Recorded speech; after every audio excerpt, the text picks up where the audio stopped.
नमस्कार। Life of Swami Vivekananda by his eastern and western disciples.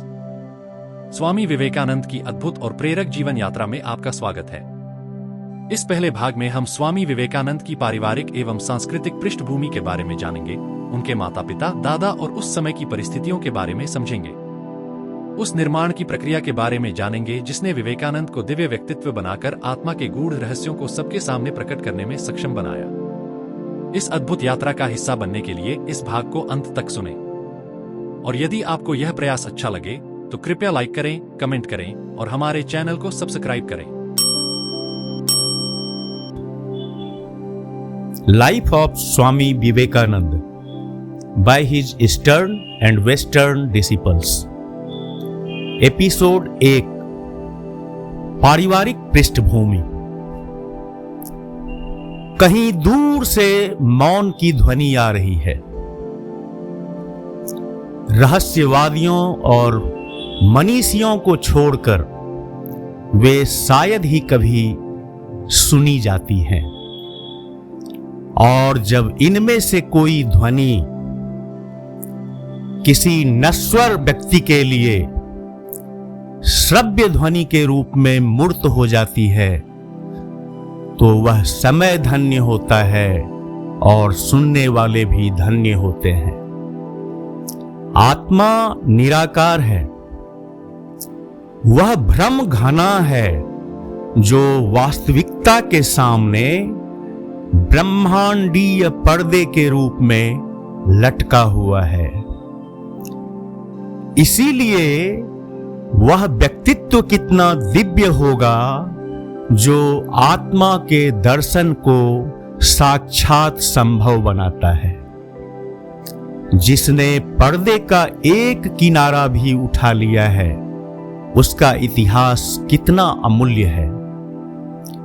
ऐसे आध्यात्मिक व्यक्तित्व के तेज में भ्रम टूट जाता है और आत्मा स्वयं प्रकट हो जाती है और जो देखते हैं वे वास्तविकता का साक्षात्कार करते हैं। स्वामी विवेकानंद के जीवन का परिचय देना अपने आप में आध्यात्मिकता का परिचय देना है। सारा बौद्धिक संघर्ष, सारे संदेह, आस्था, आध्यात्मिक प्रकाश की प्रकट होने वाली प्रक्रिया उनमें एक साथ प्रकट हुई थी। एक मनुष्य और एक वेदांती के रूप में उन्होंने पुरुषत्व को प्रकट किया जो पवित्रता है और पवित्रता जो पुरुषत्व है। उन्होंने देशभक्ति को प्रकट किया जो धर्म की दृष्टि से अपना रास्ता तय करती है। और सार्वभौमिकता तब आती है जब ईश्वर का साक्षात्कार हर चीज में किया जाता है। और दिव्य ज्ञान की सच्ची अंतर्दृष्टि के माध्यम से उन्होंने गहन बोध का जीवन जिया। वास्तव में उनके जीवन में सर्वत्र अतीन्द्रिय जीवन की महिमा प्रकट हुई थी। उनके जीवन को लिखने के कार्य के लिए हम अपने आप को पूरी लगन से तैयार करते हैं, लेकिन कौन सबसे छोटे आदमी के भीतर के आत्म तत्व को जान सकता है? और विवेकानंद की तो बात ही क्या। कौन भला उनके बोध की गहराई को समझ सकता है? यह कार्य एक तरह से हमारे परे है, फिर भी दुनिया को उस जीवन की महानता के बारे में जानना चाहिए जिसने इसे अपने पूर्वी हृदय और पश्चिमी मन के माध्यम से रोमांचित किया। कलकत्ता के उत्तरी जिले सिमुलिया, वहां का दत्ता परिवार समृद्ध और शक्तिशाली परिवार था, जो अपनी दानशीलता, शिक्षा और मजबूत स्वतंत्र भावना के लिए कई पीढ़ियों से प्रसिद्ध था। इस इतिहास के विषय के परदादा अर्थात विवेकानंद के परदादा राममोहन दत्त एक अंग्रेज वकील के प्रबंध लिपिक और सहयोगी थे। उन्होंने अपने पेशे के अभ्यास में बहुत कुछ अर्जित किया और मुखर्जी लेन में एक बड़े परिवार के साथ हवेली में सुखपूर्वक रहते थे। घर अभी भी खड़ा है, लेकिन परिवार की बाद की तंगी के कारण इसका वह हिस्सा जो कभी मंदिर के रूप में इस्तेमाल किया जाता था, अजनबियों के हाथों में चला गया है। सड़क के सामने का द्वार बहुत बड़ा है, ढका हुआ हॉल जिसके एक तरफ एक कमरा और दूसरी तरफ बैठने की जगह है। आंगन के पार और द्वार के सामने महिलाओं का क्वार्टर है।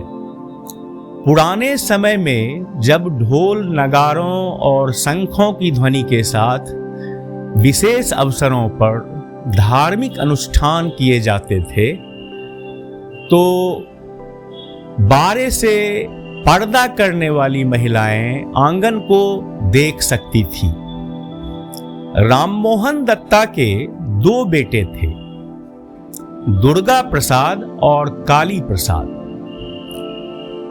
दुर्गा प्रसाद एक प्रतिभाशाली युवक था, फारसी और संस्कृत में पारंगत था और कानून में इतना कुशल था कि उसके पिता ने उसे अपने कानूनी पेशे में भागीदार बना लिया। लेकिन उनका सन्यासी जीवन के प्रति इतना गहरा झुकाव था कि 1835 में एक बेटे के जन्म के बाद उसने संसार त्याग दिया। 25 वर्ष की आयु में दुर्गा प्रसाद सन्यासी बन गया और जब तक निर्धारित आध्यात्मिक साधना के 12 साल पूरे नहीं हुए, तब तक परिवार के किसी सदस्य को उसके बारे में कुछ पता नहीं चला। इस बीच उनके बेटे विश्वनाथ को, जो शैशवावस्था में अपनी मां के पास छोड़ दिया गया था, पालन पोषण की आवश्यकता थी। मां श्याम सुंदरी नाम था, निडर, धर्मपरायण और हर तरह से उस महान जिम्मेदारी को स्वीकार करने के योग्य थी जो उसके ऊपर आ गई थी। जब विश्वनाथ 3 साल के थे, तब वह उन्हें तीर्थ यात्रा पर वाराणसी ले गई। चूंकि उन दिनों रेल की सुविधा नहीं थी, इसलिए पूरा दल नाव से 500 मील की यात्रा पर निकल पड़ा। यह यात्रा बहुत रोमांचक थी। इसमें कठिनाइयों और रोमांच का मिश्रण था। नए शहर, नए दृश्य, नए रीति रिवाज, नए लोग, यहां तक कि नई भाषाएं भी। नाव अपने कीमती असबाब के साथ आगे बढ़ रही थी। एक सुबह जब विश्वनाथ डेक पर खेल रहा था, वह गंगा में गिर गया। बिना एक पल की देर किए श्याम सुंदरी, जो तैरना भी नहीं जानती थी, उसे बचाने के लिए पूरे कपड़े पहने हुए नाव से कूद गई। सौभाग्य से वह समय पर पहुंच गई। और अपने छोटे बेटे को हाथ से पकड़े रही जब तक कि वे दोनों नाव पर नहीं चढ़ गए। उसकी पकड़ इतनी मजबूत थी कि उसके निशान कई सालों तक उस पर बने रहे। अंततः वाराणसी पहुंची। वहां के पवित्र वातावरण से प्रसन्न होकर श्याम सुंदरी ने वीरेश्वर शिव सहित सभी मंदिरों का दर्शन किया। एक दिन स्नान करके विश्वनाथ के मंदिर जा रही थी कि अचानक फिसलकर गिर पड़ी और बेहोश हो गई। एक साधु ने आकर उसे उठाया और मंदिर की सीढ़ियों पर लिटा दिया। जब उसने आंखें खोली तो उसे यह देखकर आश्चर्य हुआ कि साधु उसका पति था। दोनों ही क्षण भर में एक प्रबल भावना से अभिभूत हो गए, लेकिन सांसारिक आसक्ति उनके लिए नहीं थी। दोनों ही त्याग कर चुके थे आसक्ति का। एक क्षण में वह माया माया कहते हुए अदृश्य हो गया और पवित्र यात्रा जारी रही। दुर्गा प्रसाद के जन्म स्थान लौटने की एक रोचक कहानी है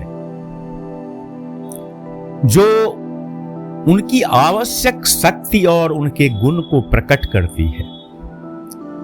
बहुत ही सादगी से वह कलकत्ता पहुंचा और पुराने घर जाने के बजाय एक मित्र के घर पर रुक गया और उससे विनती की कि वह किसी को भी उसके लौटने की खबर ना बताए। लेकिन मित्र इस खुशी की खबर को रोक नहीं सका और उसने उसके रिश्तेदारों को इसकी सूचना दे दी। सभी तुरंत वहां आए और जबरदस्ती उसे अपने साथ लेकर चले गए। भिक्षु बिना कुछ कहे अपने लिए बनाए गए कमरे के एक कोने में बैठ गया, जिसका दरवाजा भी बंद कर दिया गया ताकि वह भाग ना सके।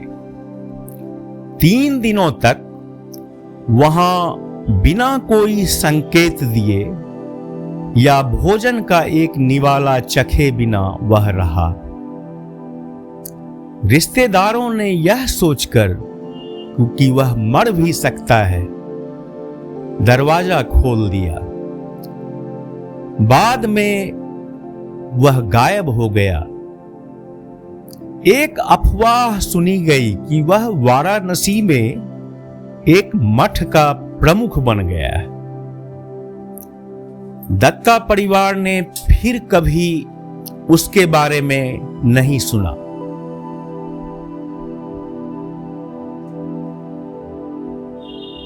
जब विश्वनाथ वयस्क हो गया, अपनी आजीविका कमाने लगा, एक बार अपने पिता को खोजते खोजते वाराणसी पहुंचा, लेकिन पता नहीं लगा सका। स्वामी विवेकानंद की असाधारण प्रतिभा का वर्णन करने के प्रयास में कोई उनके दादा के प्रभावशाली व्यक्तित्व को नजरअंदाज नहीं कर सकता, जो ईश्वर की खोज में पूरी दुनिया को खो चुके थे। जैसा कि हम कहते हैं, सन्यासी जीवन के प्रति विवेकानंद की स्पष्ट प्रवृत्ति उनके खून में थी, जो पारिवारिक लक्षणों और प्रवृत्तियों के कारण आए परिणामों को बताती है। कभी कभी तो ये परिणाम इतने उल्लेखनीय होते हैं कि हमें या तो पुनर्जन्म के सिद्धांत को स्वीकार करना पड़ता है या फिर आनुवंशिकता के सिद्धांत को। उनके पिता के संसार त्यागने के बाद विश्वनाथ के चाचा काली प्रसाद परिवार के मुखिया बने। उनके पास अपनी कोई आय नहीं थी।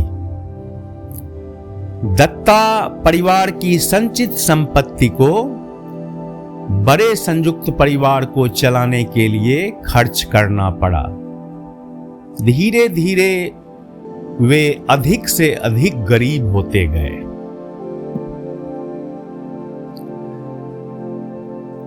विश्वनाथ की साहसी मां को अपने बेटे का पालन पोषण काफी कठिनाई से करना पड़ा। हालांकि कानूनी तौर पर वह परिवार की आधी संपत्ति का उत्तराधिकारी था। दुर्भाग्य से विश्वनाथ की मां का देहांत तब हुआ जब वह मात्र 10 साल का था। उसके बाद अनाथ बालक को अपने चाचा के हाथों वैसा ही व्यवहार सहना पड़ा जैसा कि इस दुनिया में अनाथों को मिलता है।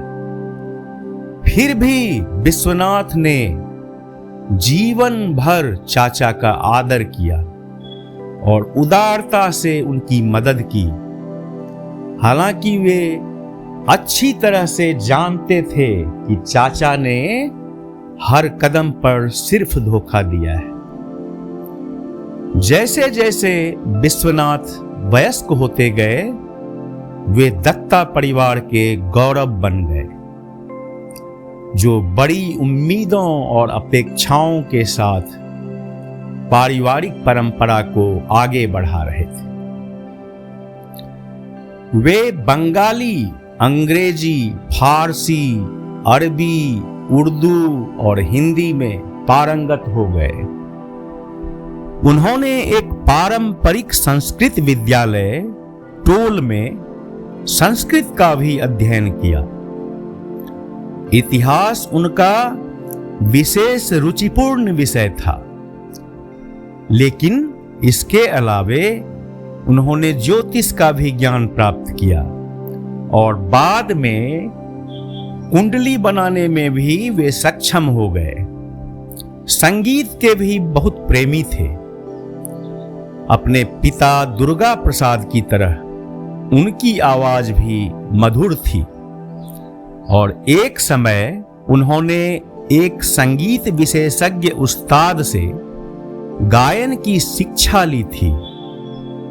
एक समय ऐसा भी था जब वे हर शनिवार और रविवार को संगीत की महफिल सजाते थे और अपने मेहमानों का स्वागत पुलाव भोज से करते थे।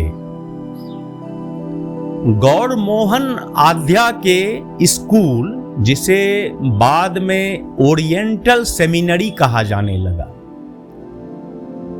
तो वहां से अंतिम परीक्षा पास करने के बाद विश्वनाथ ने पहले व्यवसाय में हाथ आजमाया, लेकिन सफल नहीं हो सके। इसके बाद एक ब्रिटिश वकील थे मिस्टर टेम्पल, उसके अधीन रहकर उन्होंने ट्रेनिंग शुरू की। 1866 में उन्होंने अटॉर्नीशिप की परीक्षा पास की और आशुतोष धर के साथ साझेदारी में घर और धर और दत्ता के नाम से प्रैक्टिस शुरू की।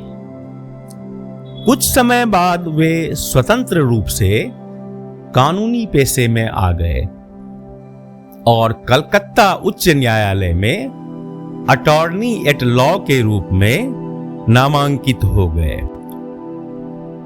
एक वकील के रूप में विश्वनाथ ने काफी प्रतिष्ठा अर्जित की